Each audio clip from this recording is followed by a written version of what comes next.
One. Hi, everyone, and welcome to our YouTube channel. I'm Patty Thompson from RPT Virtual Services, and today I'm going to be diving into the heart of finding those great jobs on Upwork via your job feed. So today's title of the PowerPoint presentation is Navigating Upwork's Job Feed, Filters, Keywords, and Tricks. So let's jump right in.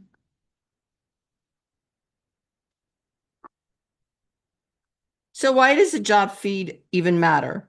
Well, your job feed is more than your job feed is more than just a list of jobs.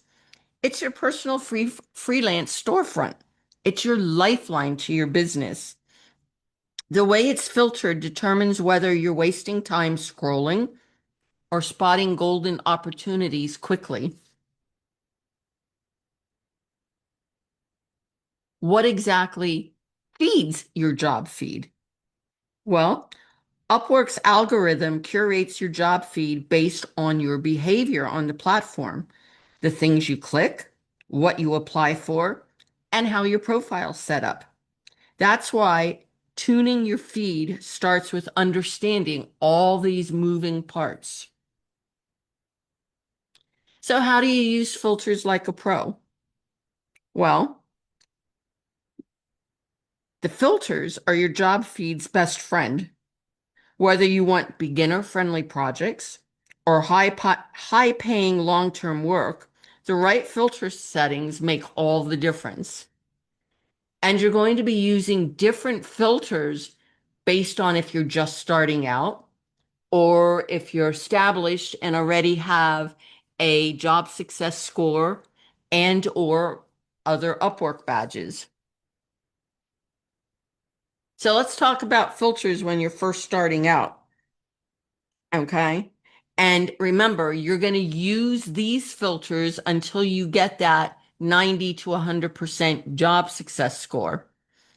So first off, you want to have in the beginning that box checked US only jobs. Okay. Then along the left side generally, but it could be on the other side depending on where in the country you are, because Upwork looks different in different areas. You want to make sure that you're picking clients that have at least 10 or more job hires. When you're new on Upwork, you do not want to work for a client who is just starting out.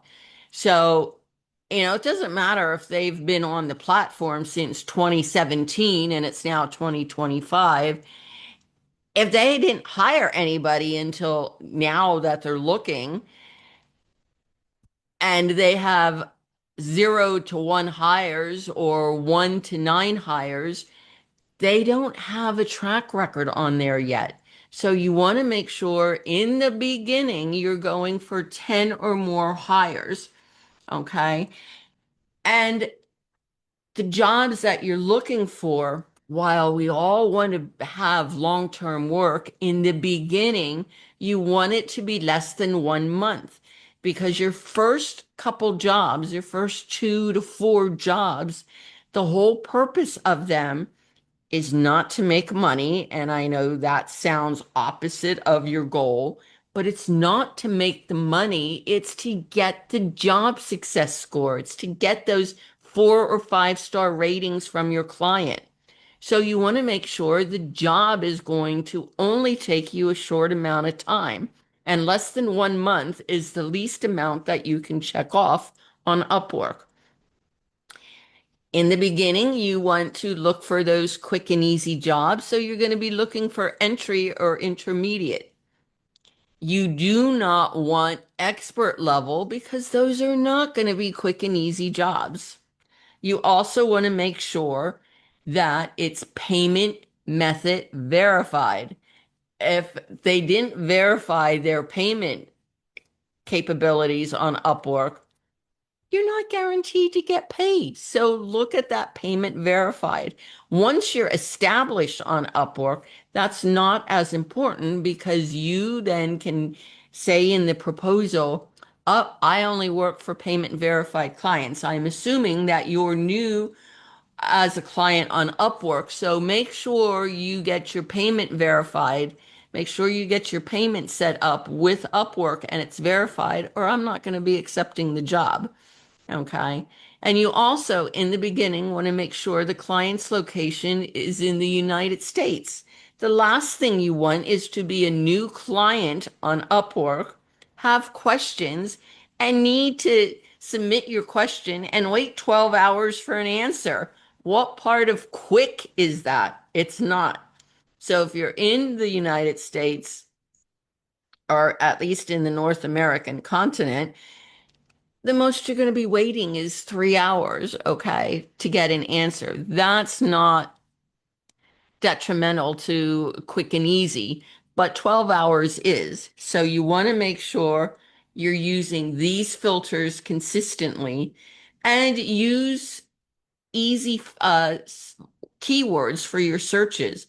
Like the word easy, like the word quick, like proofreading, like uh I don't know. There's a whole list of them that you can use. Mystery shopper is one of them. There's a whole pile, but the key is to use different words in the beginning until you're getting a few jobs that you're going to actually apply for.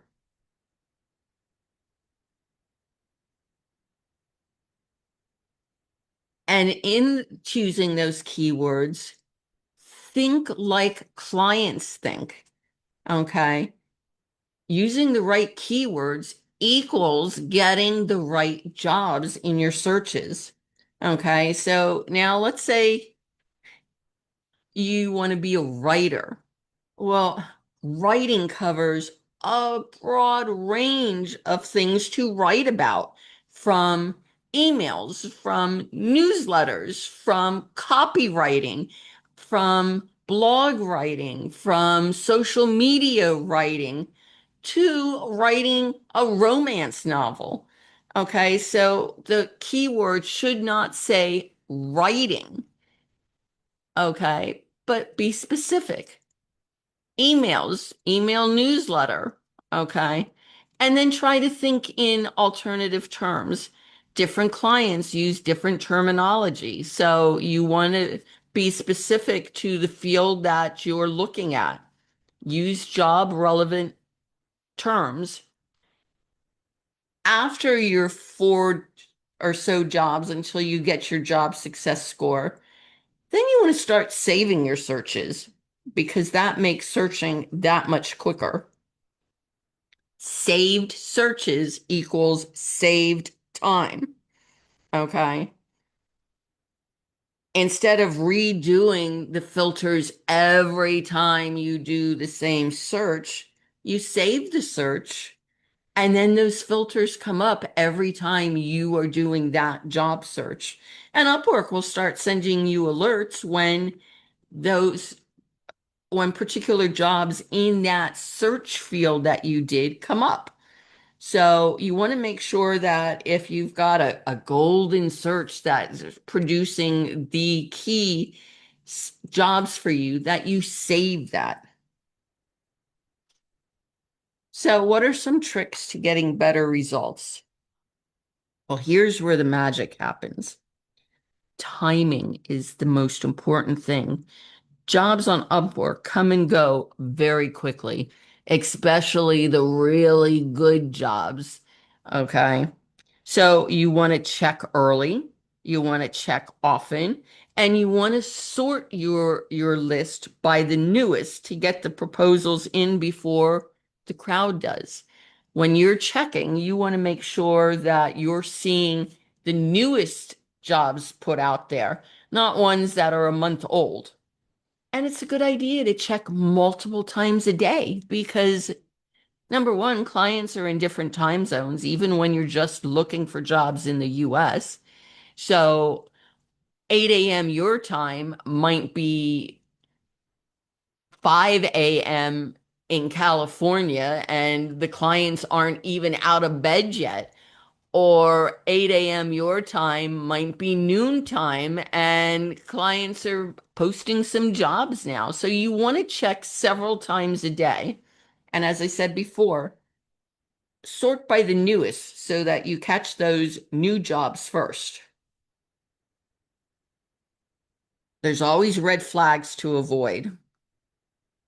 Not every job is worth your time reading on Upwork. Okay, so know when to skip jobs, even if the job description appears to be perfect. I tell all my clients, don't even look at the job description at first. Look at the client side. If it's not a great client, why do you want to work for them? And now, yes, this isn't, ironclad. If all the boxes check off for a good client, it's going to be a good client. Not 100% foul proof. But you don't want to be working with clients whose payment method is not verified. You don't want to work for a client who has less than 50% higher rate. If they have a 23% higher rate, what makes you think that they see your proposal all of a sudden and they're going to jump and hire you? Okay. It's probably not going to happen and you're wasting connects. You want to have a higher rate of more than 50%. 100% is great. Okay. Then you want to scroll down even further and look at the reviews. All right. Told you you're beginning jobs, you want a 5-star review. So if you're looking at these reviews and the client isn't giving the freelancer any reviews, why are you going to apply for the job? You shouldn't. Again, you're wasting your connects because what makes you think they're going to suddenly go and take the time to give you a 5-star review if they didn't the last 15 freelancers they hired? Okay. So check that out. And if they ever ask for going off the platform, no. That is a big red flag. And then I know I have this up higher, but once you get to the job description side, if you don't know 100% what you're doing, don't take the job. Don't waste your time writing a proposal. You want a clear, succinct description. And Upwork has a phone app. Okay. This is great. It's a surprisingly powerful tool. You can use it when you're standing in line to quickly look at a job, quickly search a job. You can save a job while you're standing in the grocery line to send out a proposal as soon as you get home. So don't be afraid to take advantage of using their mobile app as well. Okay, so some final thoughts. I think skipped a slide. Sorry about that. You want to create a daily strategy, and it only takes minutes. You shouldn't be spending hours searching for jobs. 10 minutes, okay? Do a quick and easy search. Save the search once you know you're getting results. Apply to the strong fits. Now, when you're saving your searches, or even when you're searching, a lot of times freelancers have the notion that, oh, if I don't get 50 jobs coming up, this wasn't a good search. Wrong. You ideally want to have 5, 6 jobs come up, maybe 10. And out of those, 1, 2, 3 are ideal jobs that you're going to actually submit a proposal. It takes a lot of time to sort through 50 jobs, reading the client side, reading the job description, deciding if it's a good job to apply for, saving it, writing the proposal. You don't want to be looking at 50 jobs. Looking for a job becomes a full-time job, and then it gets frustrating, and then you quit. What you want is just a few jobs coming up so that it only takes you minutes to look at it. So 10 minutes a day, develop a daily strategy. Okay, now some final thoughts. All right. The job feed works the best when you take control of it, when you understand it, when you use smart filters, specific keywords, and you have a daily strategy. 10, 20 minutes out of your day is not a lot of time to look for work. And once you're established and you have your 100% job success score, your 90% job success score, and you're top rated or you're top rated plus, you're no longer going to have to do the grunt work of searching for jobs. You're going to have offers coming to you. I have clients that tell me they're getting so many job offers and they have so many repeat clients that they no longer search for jobs ever and they turn jobs away. That's where you want to be. Okay. So take the time now, whether you're a beginner or or I'm sorry, whether you're just starting out or whether you've been on Upwork for a year or two, but just aren't getting the results that you want. Take the time now to use the right filters, to use the right keywords, and to develop a daily routine. So if this video helped at all, gave you any ideas, let us know. Are you ready to make the job feed work for you? And obviously, if you have any questions, please reach out to us. And we hope to see you in our next video in the next week. Don't forget to like, share, and subscribe. And if you need any coaching or have questions, reach out to us. This should be fun and exciting. You should be at a point now where you're either supplementing your full-time job or you've retired and this is fun. You don't want it to be a drudgery, and everybody can succeed at this. So don't forget to check us out in the next video, and we hope you have a great week. Take care.